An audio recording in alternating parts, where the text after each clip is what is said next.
Anne of Avonlea, Chapter 6. All sorts and conditions of men and women.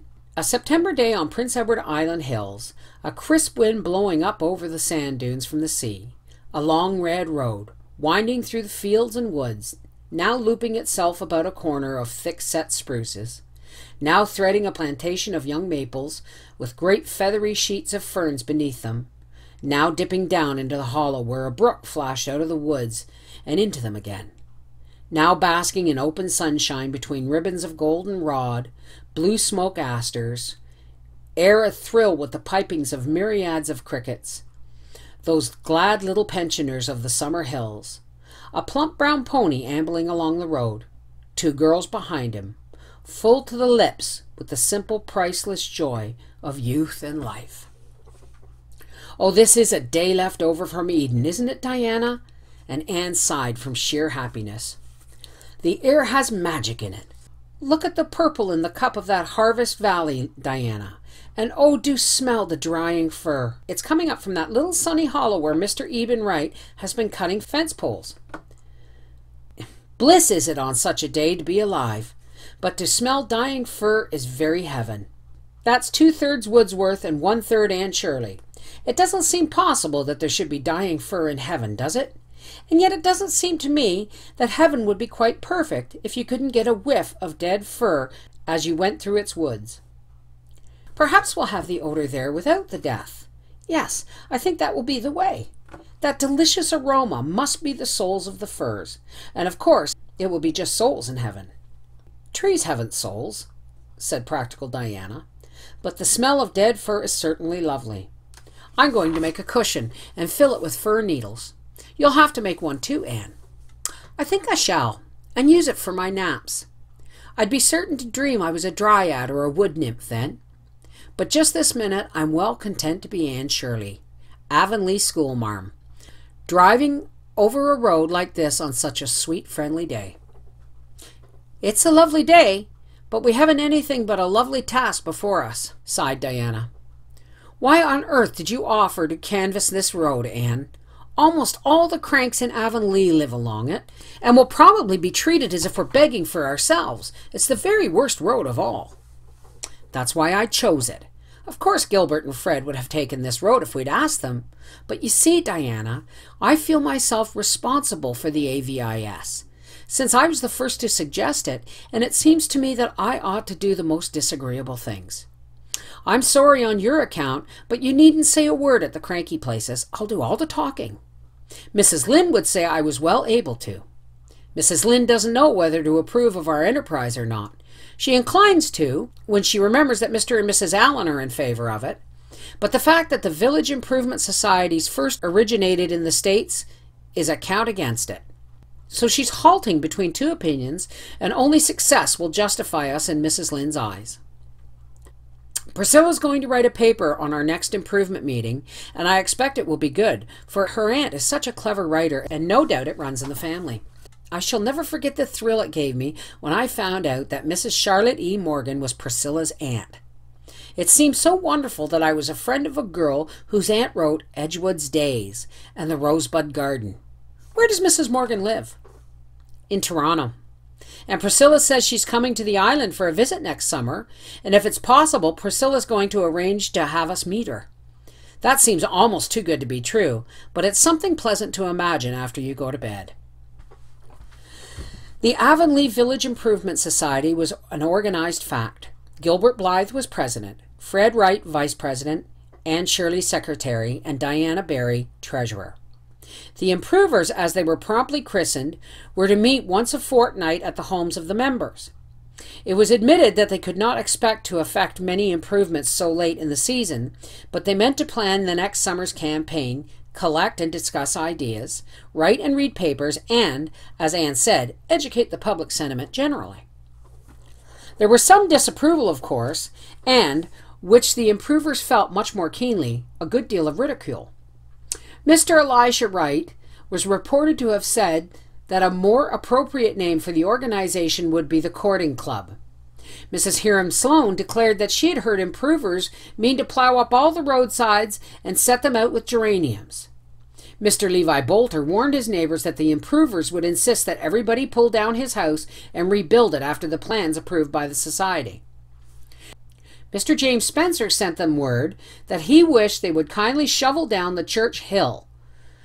Eben Wright told Anne that he wished the improvers would induce old Joshua Sloane to keep his whiskers trimmed. Mr. Lawrence Bell said that he would whitewash his barns if nothing else would please them, but he would not hang lace curtains in the cow stable windows. Mr. Major Spencer asked Clifton Stone, an improver who drove the milk to the Carmody cheese factory, if it was true that everybody would have to have his milk stand hand-painted next summer and keep an embroidered centerpiece on it. In spite of, or perhaps, human nature being what it is, because of this, the society went gamely to work at the only improvement that they could hope to bring about that fall. At the second meeting, in the Barrys' parlor, Oliver Sloane moved that they start a subscription to reshingle and paint the hall. Julia Bell seconded it, with an uneasy feeling that she was doing something not exactly ladylike. Gilbert put the motion, it was carried unanimously, and Anne gravely recorded it in her minutes. The next thing was to appoint a committee, and Gertie Pye, determined not to let Julia Bell carry off all the laurels, boldly moved that Miss Jane Andrews be a chairman of said committee. This motion being also duly seconded and carried, Jane returned the compliment by appointing Gertie on the committee, along with Gilbert, Anne, Diana, and Fred Wright. The committee chose their routes in private conclave. Anne and Diana were told off for the Newbridge Road, Gilbert and Fred for the White Sands Road, Jane and Gertie for the Carmody Road. Because, explained Gilbert to Anne, as they walked home together through the haunted wood, the Pyes all live along that road, and they won't give a cent unless one of themselves canvasses them. The next Saturday, Anne and Diane started out. They drove to the end of the roads and canvassed them homeward, calling first on the Andrew girls. If Catherine is alone, we may get something, but if Eliza is there, we won't. Eliza was there, very much so, and looked even grimmer than usual. Miss Eliza was one of those people who give you the impression that life is indeed a vale of tears, and that a smile, never to speak of a laugh, is a waste of nervous energy and truly reprehensible. The Andrew girls had been girls for 50-odd years, and seemed likely to remain girls to the end of their earthly pilgrimage. Catherine, it was said, had not entirely given up hope, but Eliza, who was a born pessimist, had never had any. They lived in a little brown house, built in a sunny corner scooped out of Mark Andrews' beech woods. Eliza complained that it was terrible hot in the summer, but Catherine was wont to say it was lovely and warm in the winter. Eliza was sewing patchwork, not because it was needed, but simply as a protest against the frivolous lace Catherine was crocheting. Eliza listened with a frown and Catherine with a smile as the girls explained their errand. To be sure, whenever Catherine caught Eliza's eye, she discarded the smile in guilty confusion. But it crept back in the next moment. "If I had any money to waste," said Eliza grimly, "I'd burn it up and have the fun of seeing it blaze, maybe. But I wouldn't give it to that hall, not a cent. It's no benefit to the settlement, just a place for young folks to meet and carry on when they're better home in their beds." "Oh, Eliza, young folks must have some amusement," protested Catherine. "I don't see the necessity. We didn't gad about to halls and places when we were young, Catherine Andrews. This world is getting worse every day." "I think it's getting better," said Catherine firmly. "You think." Miss Eliza's voice expressed the utmost contempt. "It doesn't signify what you think, Catherine Andrews. Facts is facts." "Well, I always like to look on the bright side, Eliza." "There isn't any bright side." "Oh, indeed there is," cried Anne, who couldn't endure such heresy in silence. "Why, there are ever so many bright sides, Miss Andrews. It's really a beautiful world." "You won't have such a high opinion of it when you've lived as long as I have," retorted Miss Eliza sourly. "And you won't be so enthusiastic about improving it either. How is your mother, Diana? Dear me, but she has failed of late. She looks terrible run down. And how long is it before Marilla expects to be stone blind, Anne?" "The doctor thinks her eyes will not get any worse if she's very careful," faltered Anne. Eliza shook her head. Doctors always talk like that just to keep people cheered up. I wouldn't have much hope if I was her. It's best to be prepared for the worst. But oughtn't we be prepared for the best too?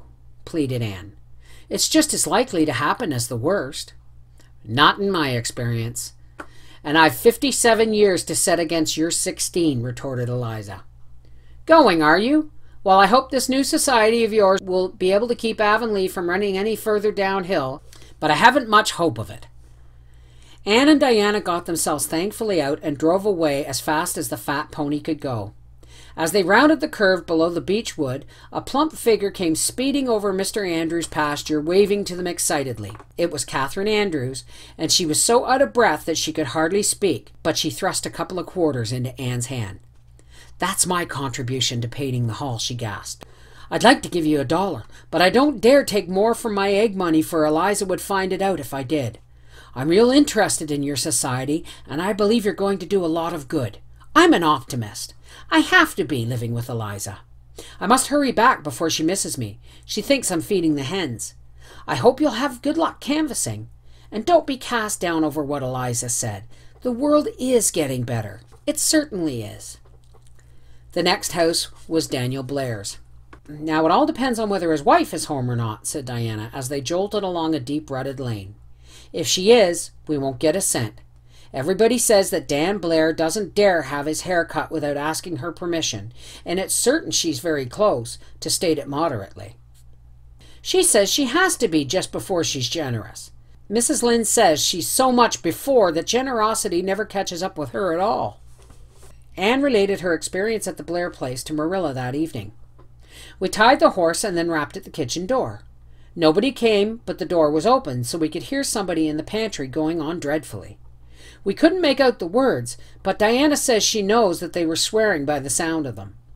I can't believe that of Mr. Blair, for he is always so quiet and meek.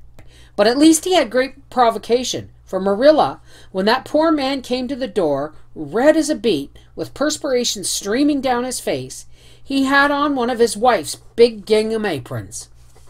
'I can't get this darned thing off,' he said, 'for the strings are tied in a hard knot and I can't bust 'em. So you'll have to excuse me, ladies.' We begged him not to mention it and went in and sat down. Mr. Blair sat down too. He twisted the apron around to his back and rolled it up. But he looked so ashamed and worried that I felt sorry for him, and Diana said she feared we had called at an inconvenient time. 'Oh, not at all,' said Mr. Blair, trying to smile. You know he's always very polite. 'I'm a little busy, getting ready to bake a cake, as it were. My wife got a telegram today that her sister from Montreal is coming tonight, and she's gone to the train to meet her and left orders for me to make a cake for tea. She writ out the recipe and told me what to do, but I've clean forgot half the directions already. And it says, flavor according to taste. What does that mean? How can you tell? And what if my taste doesn't happen to be other people's taste? Would a tablespoon of vanilla be enough for a small layer cake?' I felt sorrier than ever for the poor man. He didn't seem to be in his proper sphere at all. I'd heard of henpecked husbands, and now I felt I saw one. It was on my lips to say, 'Mr. Blair, if you'll give us a subscription for the hall, I'll mix up your cake for you.' But I suddenly thought it wouldn't be neighborly to drive too sharp of a bargain with a fellow creature in distress. So I offered to mix the cake for him without any conditions at all. He just jumped at my offer. He said he'd been used to making his own bread before he was married, but he feared cake was beyond him, and yet he hated to disappoint his wife. He got me another apron, and Diana beat the eggs, and I mixed the cake. Mr. Blair ran about and got us the materials. He had forgotten all about his apron, and when he ran, it streamed out behind him, and Diane said she thought she would die to see it. He said he could bake the cake all right, he was used to that, and then he asked for our list, and put down $4. So you see, we were rewarded. But even if he hadn't given a cent, I'd always feel that we had done a truly Christian act in helping him. Theodore White's was the next stopping place. Neither Anne nor Diana had ever been there before, and they had only a slight acquaintance with Mrs. Theodore, who was not given to hospitality. Should they go to the back or front door? While they held a whispered consultation, Mrs. Theodore appeared at the front door with an armful of newspapers. Deliberately, she laid them down one by one on the porch floor and the porch steps, and then down the path to the very feet of her mystified callers. "Will you please wipe your feet carefully on the grass and then walk on these papers?" she said anxiously. "I've just swept the house all over and I can't have any more dust tracked in. The path's been really muddy since the rain yesterday." "Don't you dare laugh," warned Anne in a whisper as they marched along the newspapers. "And I implore you, Diana, not to look at me no matter what she says, or I shall not be able to keep a sober face." The papers extended across the hall and into the prim, fleckless parlor. Anne and Diana sat down gingerly on the nearest chairs and explained their errand. Mrs. White heard them politely, interrupting only twice, once to chase out an adventurous fly, and once to pick up a tiny wisp of grass that had fallen on the carpet from Anne's dress. Anne felt wretchedly guilty, but Mrs. White subscribed $2 and paid the money down, to prevent us from having to go back for it. Diana said when they got away, Mrs. White had the newspapers gathered up before they'd had their horse untied, and as they drove out of the yard, they saw her busily wielding a broom in the hall. "I've always heard that Mrs. Theodore White was the neatest woman alive, and I'll believe it after this," said Diana, giving way to her suppressed laughter as soon as it was safe. "I'm glad she has no children," said Anne solemnly. "It would be dreadful beyond words for them if she had." At the Spencers, Mrs. Illabella Spencer made them miserable by saying something ill-natured about everyone in Avonlea. Mr. Thomas Bolter refused to give anything because the hall, when it had been built 20 years before, hadn't been built on the site he recommended. Mrs. Esther Bell, who was the picture of health, took a half an hour to detail her aches and pains, and sadly put down 50 cents because she wouldn't be there that time next year to do it. No, she would be in her grave. Their worst reception, however, was Simon Fletcher's. When they drove into the yard, they saw two faces peering at them through the porch window.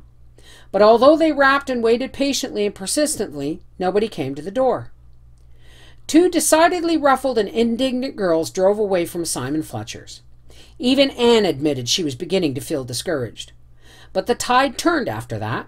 Several Sloane homesteads came next, where they got liberal subscriptions, and from that to the end they fared well, with only an occasional snub. Their last place to call was at Robert Dickinson's by the Pond Bridge. They stayed to tea here, although they were nearly home, rather than risk offending Mrs. Dickinson, who had the reputation of being a very touchy woman. While they were there, old Mrs. James White called in. "I've just been down to Lorenzo's," she announced. "He's the proudest man in Avonlea this minute. What do you think? There's a brand new boy there, and after 7 girls, that's quite an event, I can tell you." Anne pricked up her ears, and when they drove away she said, "I'm going straight to Lorenzo White's." "But he lives on the White Sands Road, and it's quite a distance out of our way," protested Diane. "Gilbert and Fred will canvass him." "They're not going around until next Saturday, and it will be too late by then," said Anne firmly. "The novelty will be worn off. Lorenzo White is dreadfully mean, but he will be subscribing to anything just now. We mustn't let such a golden opportunity slip, Diana." The result justified Anne's foresight. Mr. White met them in the yard, beaming like the sun upon an Easter day. When Anne asked for a subscription, he agreed enthusiastically. "Certain, certain. Just put me down for $1 more than the highest subscription you got." "That will be $5. Mr. Daniel Blair put down 4, said Anne, half afraid, but Lorenzo did not flinch. "5 it is, and here's the money on the spot. Now I want you to come into the house. There's something in there worth seeing, something very few people have seen as yet. Just come in and pass your opinion." "What will we say if the baby isn't pretty?" whispered Diane in trepidation, as they followed the excited Lorenzo into the house. "Oh, there will be something nice to say about it," said Anne easily. "There always is about a baby." The baby was pretty, however, and Mr. White felt that he got his $5 worth out of the girl's honest delight over the plump little newcomer. But that was the first, last, and only time that Lorenzo White ever subscribed to anything. Anne, tired as she was, made one more effort for the public wheel that night, slipping over the fields to interview Mr. Harrison, who was as usual smoking his pipe on the veranda with Ginger beside him. Strictly speaking, he was on the Carmody Road, but Jane and Gertie, who were not acquainted with him, save by doubtful report, had nervously begged Anne to canvass him. Mr. Harrison, however, flatly refused to subscribe a cent, and all Anne's wiles were in vain. "But I thought you approved of our society, Mr. Harrison," she mourned. "So I do, so I do. But my approval doesn't go as deep as my pocket, Anne. A few more experiences such as I have had today would make me as much of a pessimist as Miss Eliza Andrews," Anne told her reflection in the East Gable mirror at bedtime.